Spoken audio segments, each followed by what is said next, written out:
Allah memanggil manusia, termasuk manusia dari suku Amungme dan Migani, untuk meneruskan karya penyelamatan yang saat ini sedang berlangsung.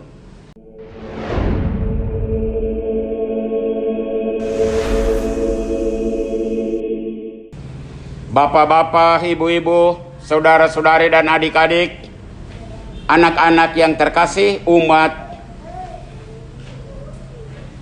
Gereja Simon Petrus, khususnya suku Amungme dan suku Migani yang Tuhan kasihi. Ego sum pastor bonus, akulah gembala yang baik. Itu Tuhan Yesus ada bilang hari ini.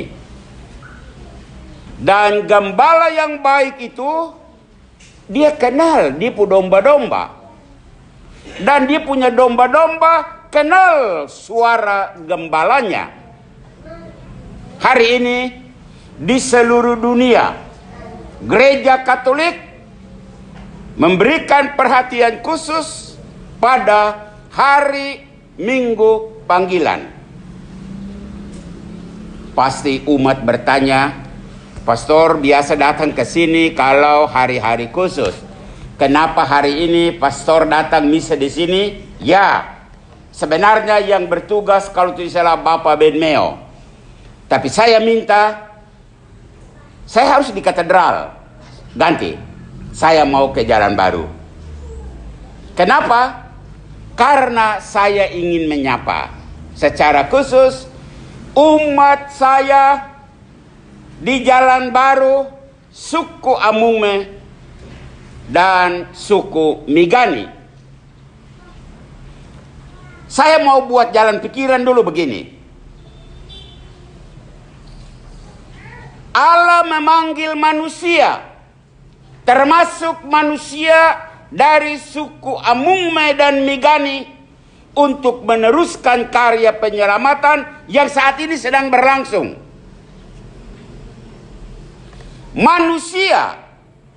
Manusia Amungme dan Migani dipanggil untuk membangun dunia ini menjadi sebuah dunia yang lebih baik. Tugas manusia, tugas suku Amungme, tugas suku Migani adalah menjawab panggilan Allah itu. Misalnya untuk membangun dunia, kita menjadi guru, kita menjadi petani, kita menjadi pegawai, kita menjadi pedagang, kita menjadi polisi, tentara, perawat, dokter, dan seterusnya. Itu kita menjawab panggilan Tuhan itu. Pagi ini, pastor mau bilang, ada banyak masalah muncul. Karena hal ini, jawaban manusia tidak cocok dengan panggilan Tuhan. Jadi Tuhan panggil kau sebagai guru. Itu Tuhan panggil, tapi kau jawab sebagai polisi. Ini salah. Tuhan panggil kau, katakanlah sebagai pedagang, tapi kau jawab sebagai tentara. Ini yang celaka. Agar kita jangan salah jawab panggilan Tuhan itu, dunia pendidikan, sekolah-sekolah harus kita perhatikan dengan baik. Anak-anak kita dari tanah ini, tanah Amungme, Migani, dan secara khusus kita dua suku ini, Amungme dan Migani, yang berada di tanah ini, yang berada di kota Timika saat ini, kita harus menyekolahkan anak-anak kita. Kenapa? Orang yang tidak sekolah tidak mampu untuk memberikan jawaban yang tepat kepada Tuhan Allah. Orang semacam ini akan menjalani sebuah profesi dengan terpaksa. Sehingga ada guru terpaksa, terpaksa jadi guru. Sopir terpaksa jadi sopir. Polisi terpaksa jadi polisi. Tentara terpaksa jadi tentara. Dan orang-orang terpaksa macam ini tidak akan bahagia dalam hidup karena hidup tidak sesuai dengan panggilan. Lalu biasanya orang macam ini bikin banyak masalah. Karena guru terpaksa, maka di sekolah dia hari-hari jaga kios, tidak pergi ke sekolah. Ini guru terpaksa. Dia tidak dipanggil untuk jadi guru, terpaksa jadi guru. Maka hari-hari tugasnya jual barang di kios. Dia bikin kios lalu dia jual. Ini contoh dari orang yang salah jawab. Mungkin dulu dia mau pedagang tapi belum ada uang, jadi guru dulu lah. Setelah ada uang, nah dia punya, sebenarnya dipanggil jadi pedagang itu dia mulai lakukan. Salah toh? Salah.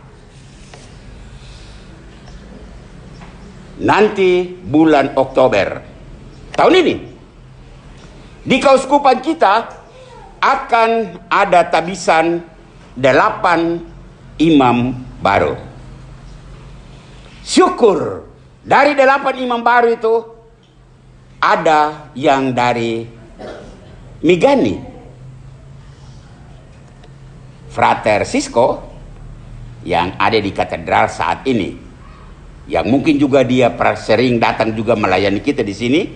Dia salah satu dari anak Migani yang sudah menjawab panggilan Tuhan. Dan saat ini sudah tabisan diakon, dia menunggu untuk tabisan imam.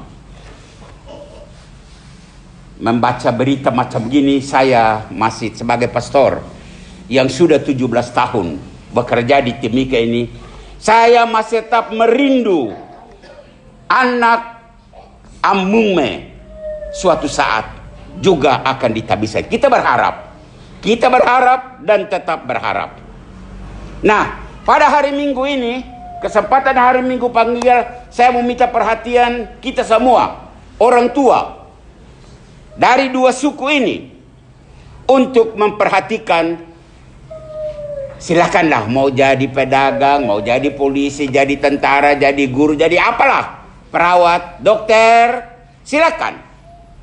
Tapi hari Minggu ini pastormu mau minta perhatian kita untuk panggilan menjadi pastor, menjadi imam.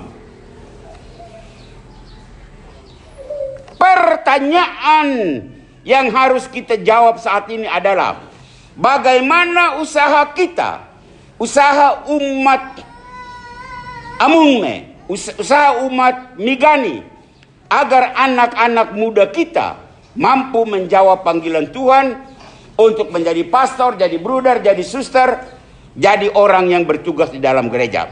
Bagaimana kita tahu bahwa jawaban anak-anak tersebut tepat sesuai dengan panggilan Tuhan, agar mereka tidak salah jawab. Nah, dengar baik-baik, ada 3 lahan. 3 lahan di mana panggilan itu bisa dijawab dengan baik. Lahan yang pertama, dengar baik-baik, anak itu sendiri. Anak sendiri harus mau. Dan setelah anak mau, anak itu mampu. Bukan dipaksa oleh orang tua, bukan dipaksa oleh pastor. Kemauan dan kemampuan akan diuji di seminari. Di seminari terkenal dengan 3 S. S itu huruf S dari bahasa Latin. Itu siensia, pengetahuan. Sanitas, kesehatan. Sanktitas, kekudusan, kesucian. Kita mulai dengan S yang pertama, siensia. Kita punya pastor-pastor itu bukan sekolah 3 bulan, bukan kursus 9 bulan. Kalau dari tamat SD 15 tahun kamu punya pastor itu bersekolah.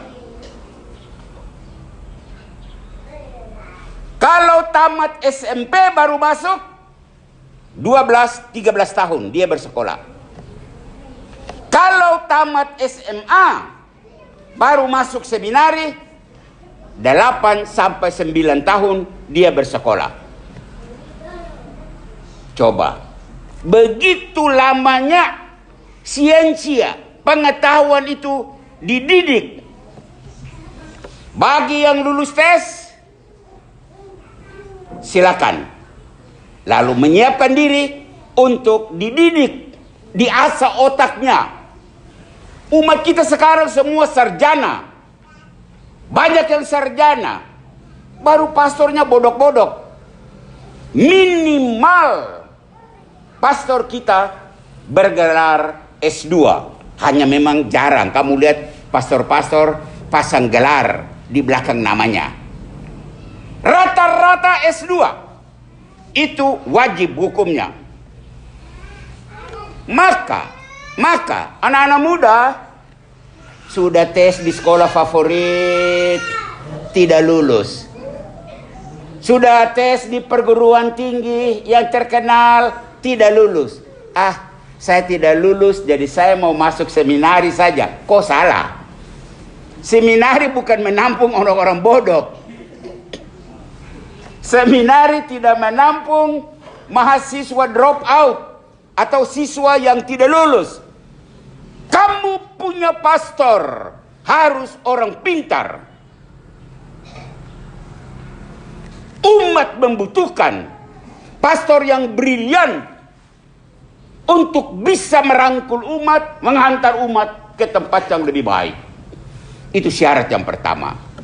Syarat yang kedua, sanitas. S yang kedua, sanitas. Itu kesehatan.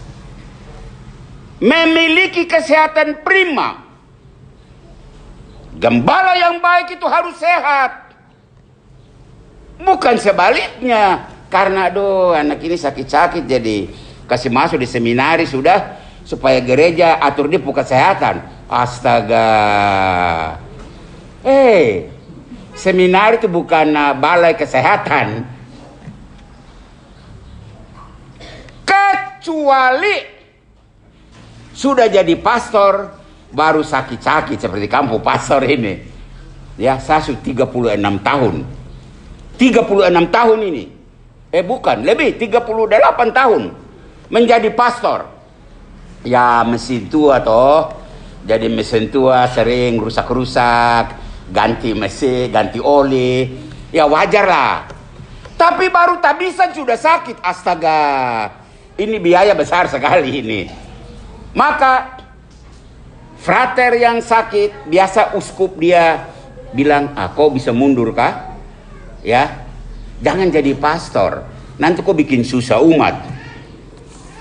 Itu syarat yang kedua. Syarat yang ketiga, sanktitas. Hidup terpuji, kelakuan baik. Umat tidak membutuhkan pastor pemabok. Mungkin pernah dengar ada pastor mabuk di pasar. Baru umat cek-cek, ini siapa bapak ini kah? Dorong periksa KTP begini, pastor. Dorong pikul dia ke pastoran.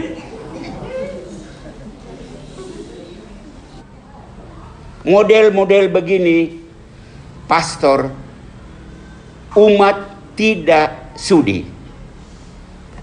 Maka calon pastor harus punya kualifikasi bibit unggul, pastor bonus, gembala yang baik, unggul di otak, unggul di kelakuan, unggul di kesehatan. Itu lahan yang pertama.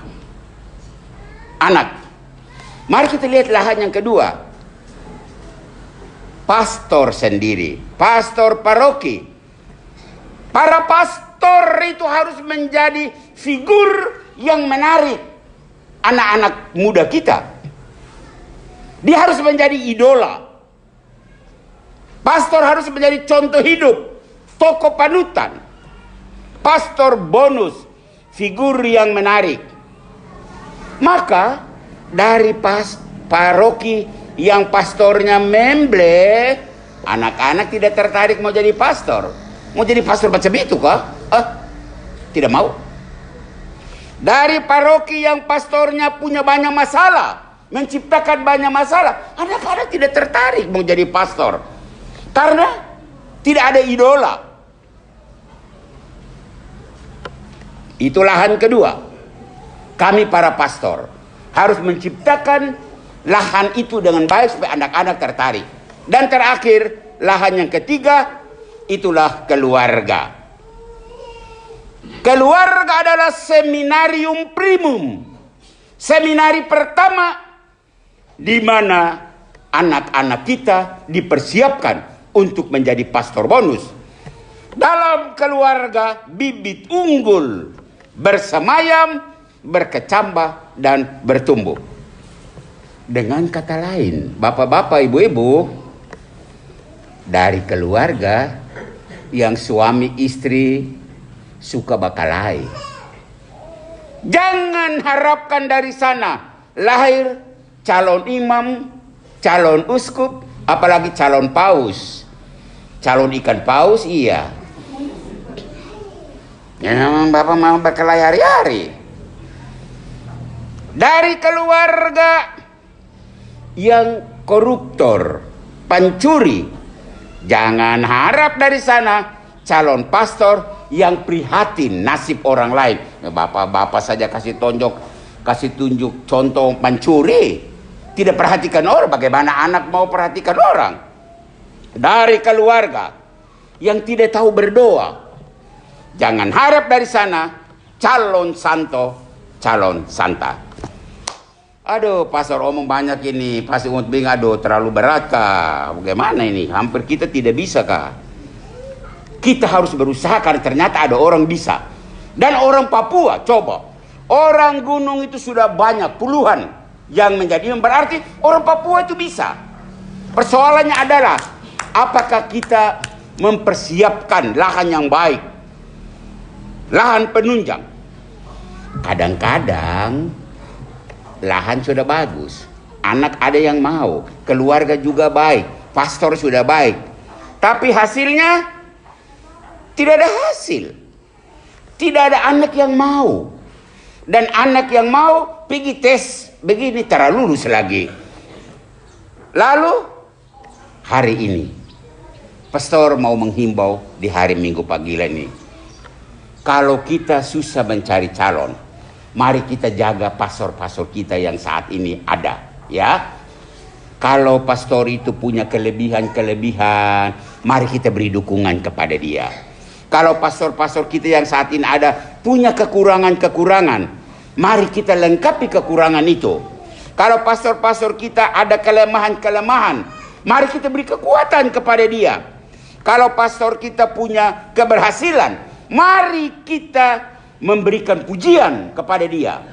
Kalau pastor-pastor kita ada luka-luka kegagalan, sebagai umat mari kita membalut, kita mengobati supaya jadi baik. Terakhir, saya tetap mengharapkan anak-anak Amungme dan anak-anak Migani lebih banyak lagi yang berusaha untuk berdiri di tempat ini mengganti pastor orang luar yang sampai saat ini masih ada dan cukup banyak. Dan satu saat gereja Papua harus dipimpin oleh pastor uskup Papua sendiri. Amin. Tuhan memberkati niat baik kita. Kita hening sejenak.